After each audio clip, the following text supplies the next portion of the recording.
Assalamualaikum warahmatullahi wabarakatuh. Salam sejahtera untuk kita sekalian.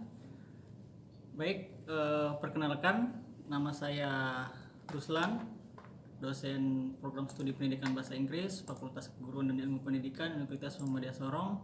Sebelumnya saya mengucapkan terima kasih kepada Bapak Ibu yang saat ini yang sedang menyaksikan video saya.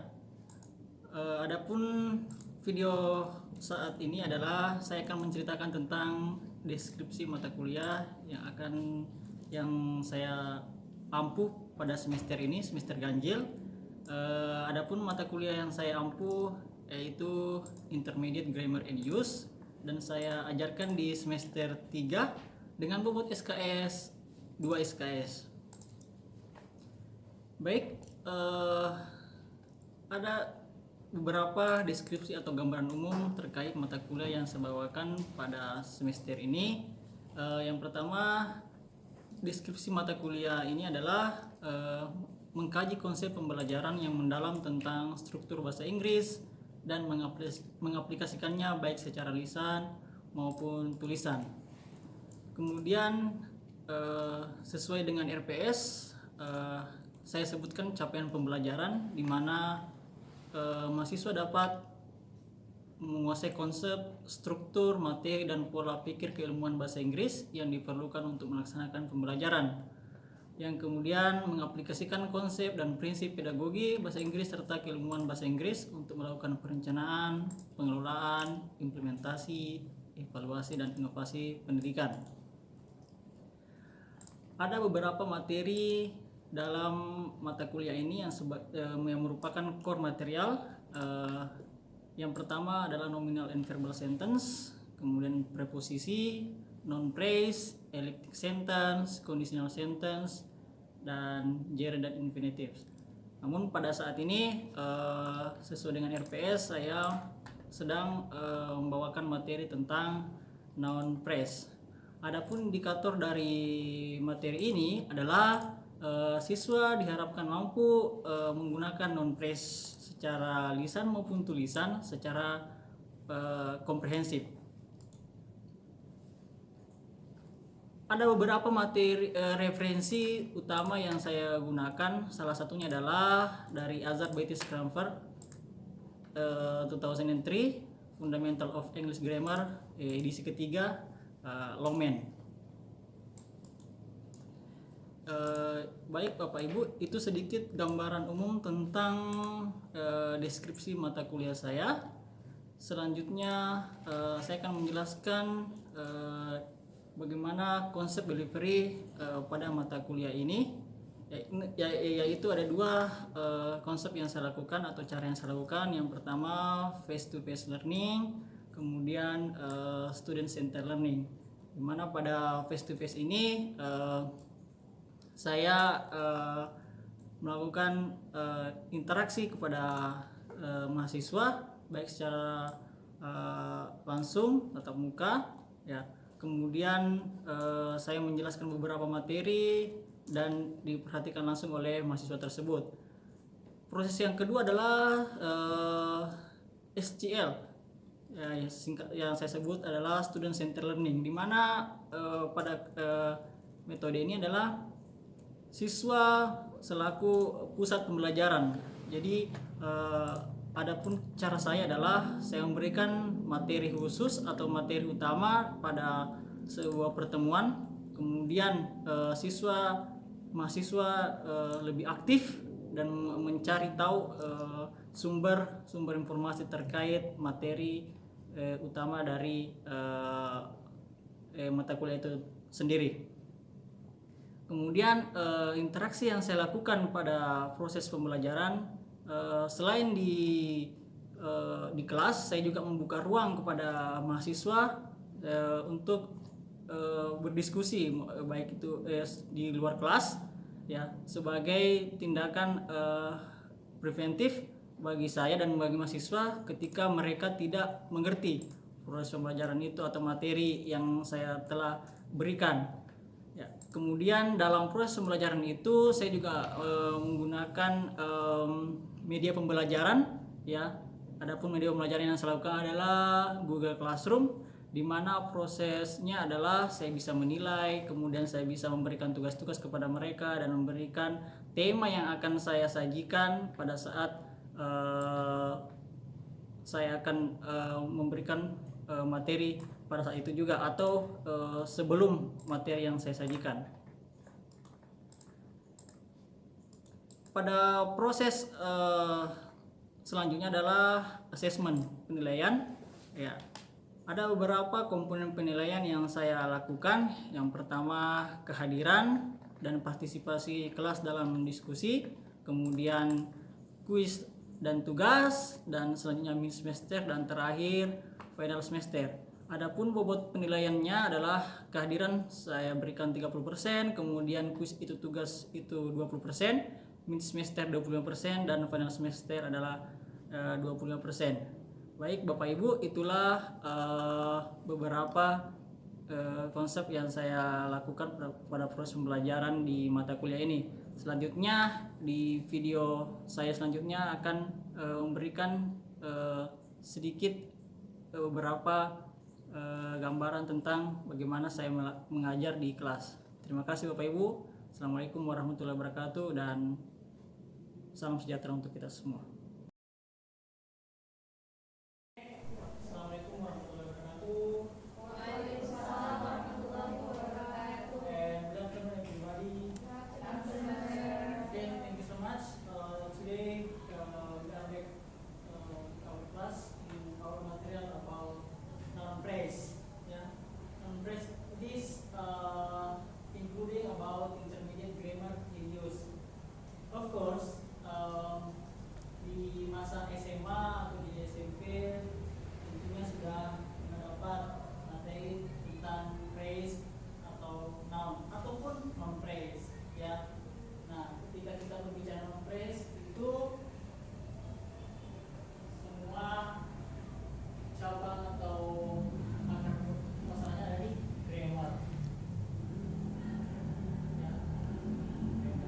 Salah satu topik dari grammar adalah noun phrase. Ya. What do you think about noun phrase? You still remember when you was in junior high school or senior high school? What is noun? Okay, noun, then phrase.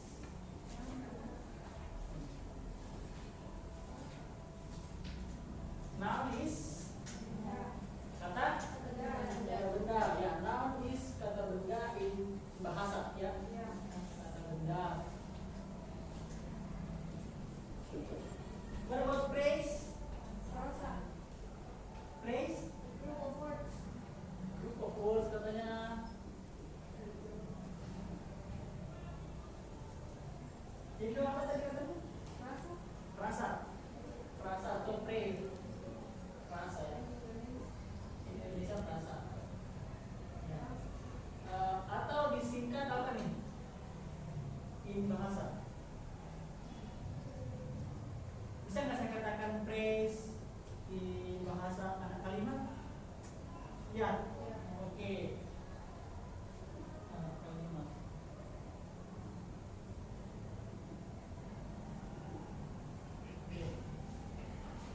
Now, we have to know about what is noun, what is phrase. So kita gabungkan sekarang, yuk kita lihat nih pada slide berikut. Okay. What is phrase? Tadi sudah disebutkan temannya, group of words. Nah, misalnya ini adalah the expansion in sentence a single, bisa juga.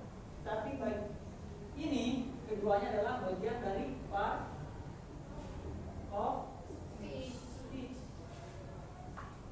Ya, apa saja part of speech? Banyak, berarti kita fokus di sini dulu. Ya, phrase-nya. Ya, karena kita nggak bisa ngomong tanpa ini. Apalagi salah satunya ini. Oke. Ya, ini juga part of speech ini. Ya, tapi kita nggak menjaga dulu, kita fokusnya ke phrase. Ya. But when we make a sentence by phrase or noun,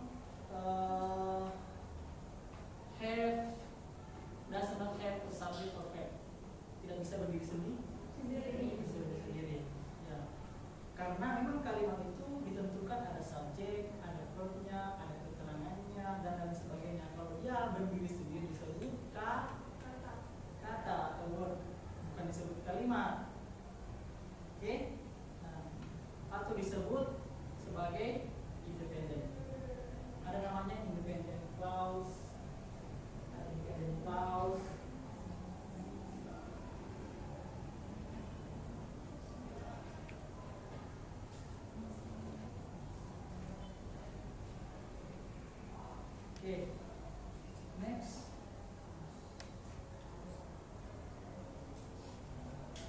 Nah, sekarang digabungkan. Ya, noun phrase is group of two or more numbers taken by noun and includes modifier. Modifier seperti the, of them, we, her, apa lagi? Kata banyak. Kata banyak lain enggak? Keterangan singkat. Ya. Contoh, for example itu, ya, the man, the girl, the doggy, begitu. Ya.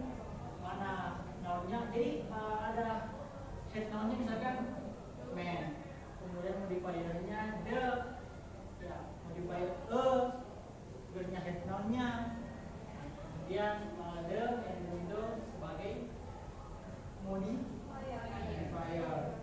Ini kita masih fokus ke noun phrase-nya.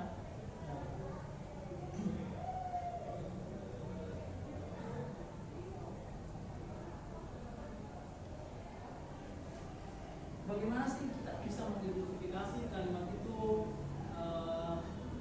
memiliki noun phrase? Apa yang disebutkan pada slide berikut kira-kira bisa dipahami nggak cara mengidentifikasi noun phrase?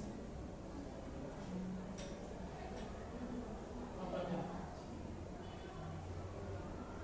Yang pertama harus punya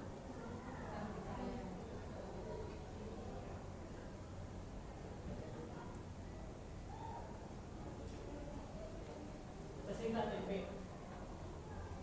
The first one is memiliki apa tadi? Ya, modifier. The second one is noun. Dalam hal ini head and noun. Ada lagi? Ini three. Ada lagi? Saya tambahkan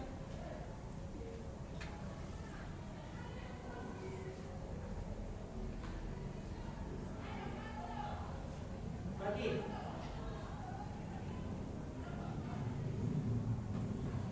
Bisa enggak head nounnya hanya satu? Apakah itu bisa disebut kalimat noun phrase? Bisa. Oke, bisa ya. Lebih dari satu bisa kan? Lebih dari dua bisa juga. Jadi tidak ada aturan bahwa dalam sebuah kalimat apakah kalimat itu disebut noun phrase atau tidak, itu ada aturan mengatakan bahwa segini. Tidak ada. Yang penting kalimat itu mengandung ada nounnya, dalam hal ini noun, kemudian ada modifier. Modifier seperti apa? Tadi sudah dijelaskan. Sudah disebut kembali.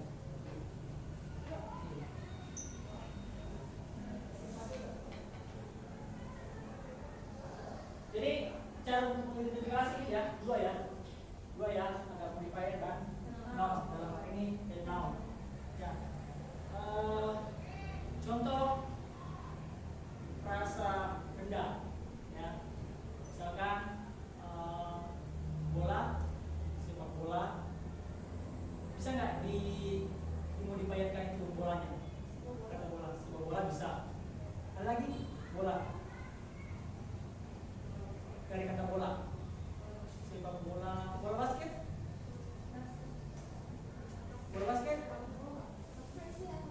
masuk.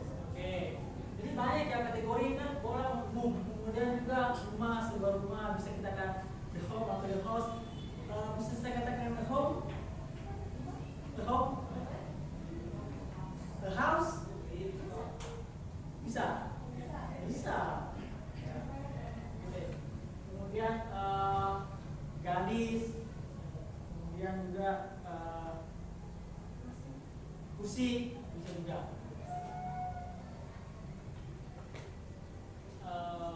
Kemudian itu frasa benda. Kalau misalkan kita pakai frasa kata kerja bisa nggak? Bisa saja, cuma hari ini kita fokusnya kepada phrase saja dulu.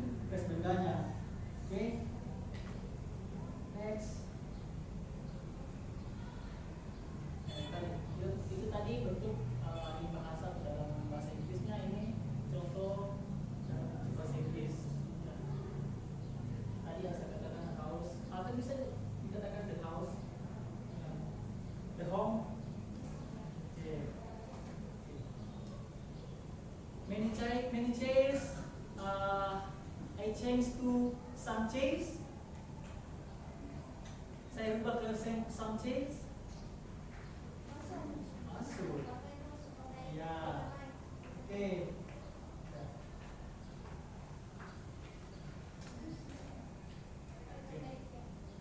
Now, ternyata dalam non-press kita sebut juga ada namanya determiner. Kalau apa itu determiner? Dari asal kata dari determine. Apa determine? Menentukan. Kalau plus R menentu. Menjadi kata bukan. Jadi kata lengkap. Ya. Itu. Kemudian determiner juga dibagi atas 4. For the example, the first one is article determiner. The example the etc. Ada lagi nggak selain and the article determiner? Ada kata lain? Mereka ada apa tuh? Apa? The apa lagi? Ya?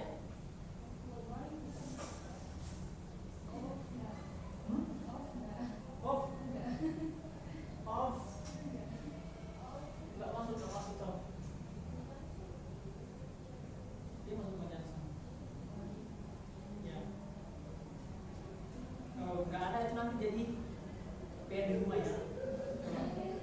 Kemudian kita lanjut demonstratif determiner. Ya.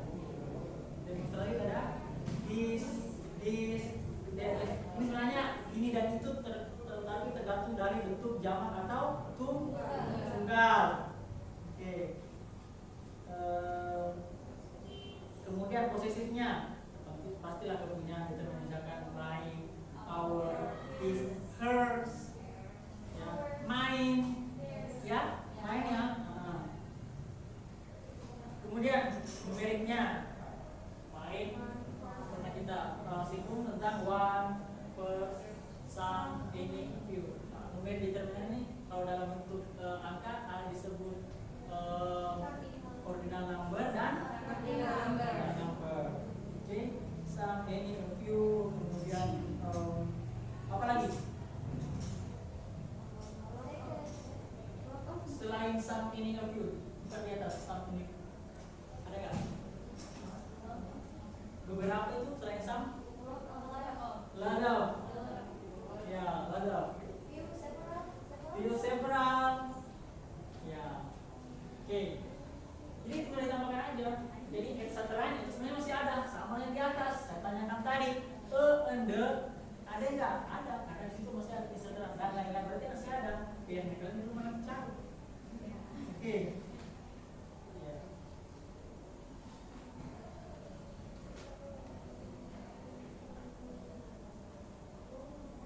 Oke. Di sini kita akan melihat ada beberapa rule dari non-press itu sendiri, termasuk determiner. Kemudian disebut 4 rule pertama disebutin ya. R plus hanya keyword ya.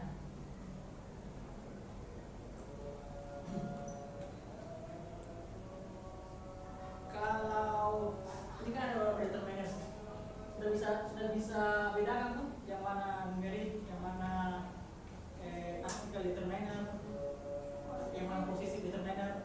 Bentar ya, kelihatan ya. Oke. Kemudian headernya di samping seperti ada book, country, child, house, equipment. Oke, itu rule pertama. Ya, rule kedua tentang formula ya, yang kita singkat OCS count ya, like O opinion, C size, A age, S shape dan seterusnya ya.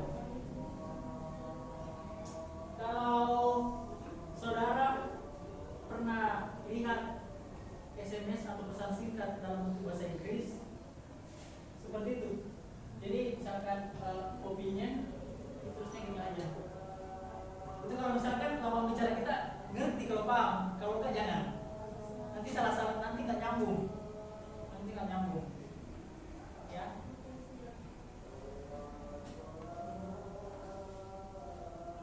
Apalagi yang pernah saya dapatkan, saya jarang ini sih. Pesan singkat misalnya BCZ because abbreviation. Tapi itu jarang kita pakai, kecuali sesama kita yang meskipun kita sesama orang bahasa Inggris itu kadang-kadang nggak paham. Ya. Kecuali mungkin itu keseharian kita selalu gunakan, mungkin dia. Oke. Inilah lanjutan yang tadi. Oke. Ini saya hapus ya.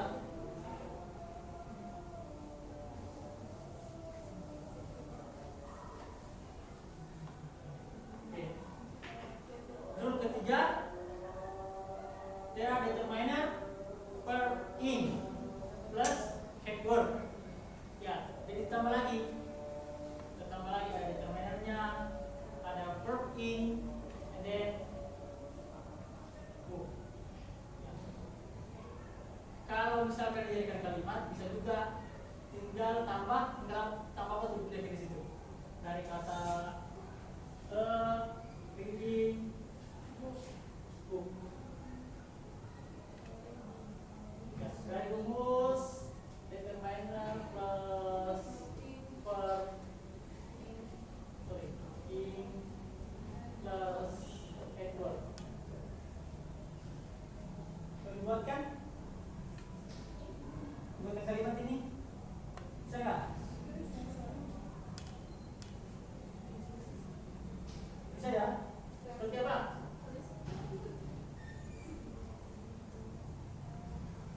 Oke, satu orang coba bisa buatkan kalimat ini. Reading book. Ada yang kurang itu, bisa ditambahkan. Oke, satu orang. Coba.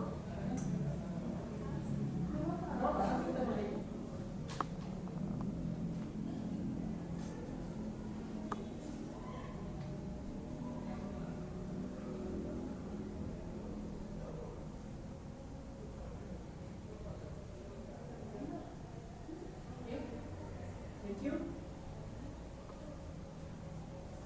Masih ada? Masih ada?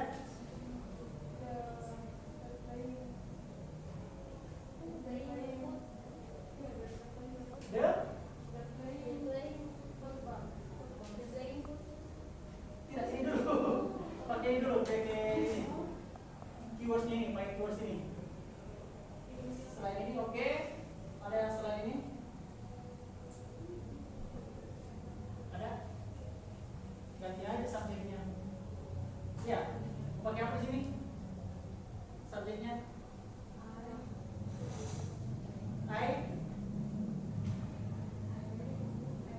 Ayam. Ya.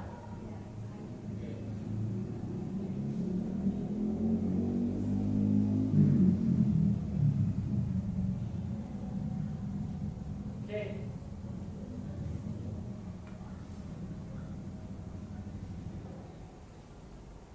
Lagi? Oke, kalau the opening ceremony, when you make the sentence, what is it?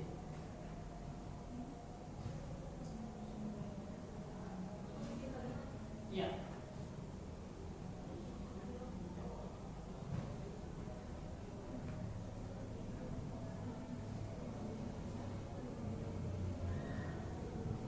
We look the opening ceremony over there. Bisa itu ya? We look the opening ceremony over there. Oke? Okay? Ya. Next. Ya, rule keempat. Yang tadinya verb in diganti change to verb 3. Sama saja. Cuma bedanya ganti bentuk kata kerjanya, bentuk kata tiga yang lampau, ya.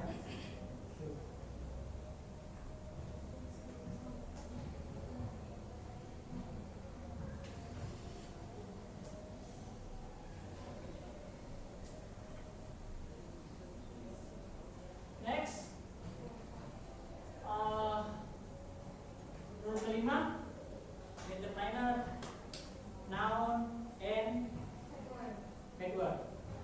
For example, the bus, station, toll paper, work, and organization. Okay? Any question?